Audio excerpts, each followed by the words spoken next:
Bonjour et bienvenue dans Mandala, la chronique qui questionne le jeu de rôle. Aujourd'hui, une vidéo retour sur le premier épisode. Je vais essayer de faire ça à chaque fois pour pouvoir répondre à vos commentaires, pour pouvoir alimenter le débat, ajouter éventuellement des éléments, pouvoir nuancer mon propos, pourquoi pas. Donc c'est parti pour cette première vie antérieure.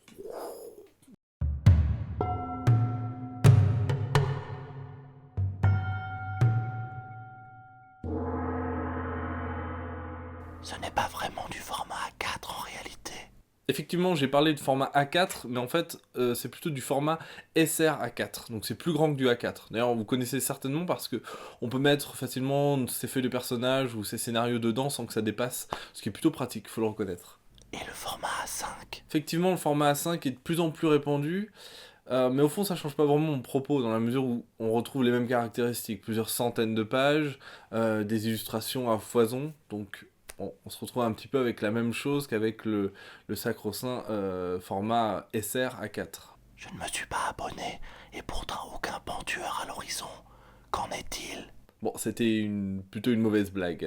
Il n'y a aucun pan tueur, évidemment. Les pans ne sont pas violents.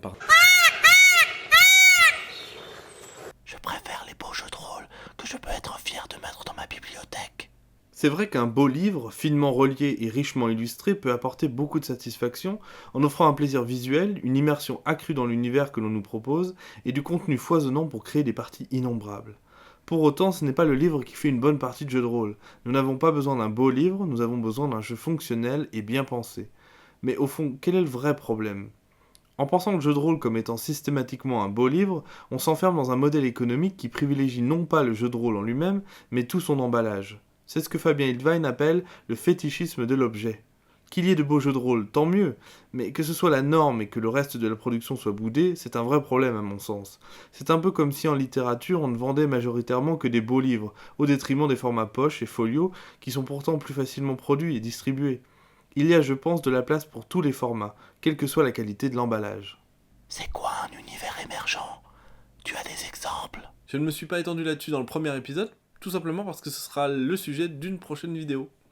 Peut-être même la prochaine. Tu prévois quel rythme de diffusion pour Mandala? Alors dans l'idéal, j'aimerais bien faire au moins un épisode standard classique par mois, et une vidéo retour comme celle-ci, donc de vie antérieure, ce qui nous ferait 2 vidéos par mois. Idéalement. C'est quoi Junk Food Factory? Junk Food Factory, c'est un regroupement de vidéastes dont je fais partie, qui va bientôt se cristalliser autour d'un site internet, une chaîne internet, sur lequel vous allez pouvoir voir et découvrir des chroniques, des web-séries, des courts-métrages, et interagir de façon ludique avec tous les créateurs. Il y aura également un espace dédié pour aider tous ceux qui souhaiteraient se lancer dans l'audiovisuel 2.0, ou 3.0, ou 4.0, je sais plus à quelle version on en est, honnêtement, internet quoi. Oh mon Dieu! Et moi qui pensais les avoir sauvés, ils m'ont retrouvé. Sauve-toi, les voilà! Qui, mais qui? Tu te files pas! Junk Food Factory. Oh, ça bug encore un peu.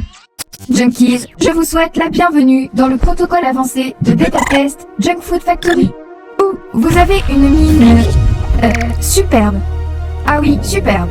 Ce site a une mission noble. La noblesse, c'est le caractère de quelque chose qui est grand, élevé et généreux. C'est gratuit. La mission, proposer plein d'émissions, de courts-métrages et de web-séries, le tout sur une même plateforme. C'est cool, non? Vous êtes les tout premiers à embarquer dans cette fabuleuse aventure. En cas de fumée persistante ou de court-circuit, merci de nous contacter par mail. Je dis ça parce que junkfoodfactory.com est encore en bêta. N'ayez pas peur d'inviter vos amis, il y aura du gâteau pour tous les survivants. Merci de rejoindre cette incroyable aventure. Restez tranquilles, nous bêta-testons.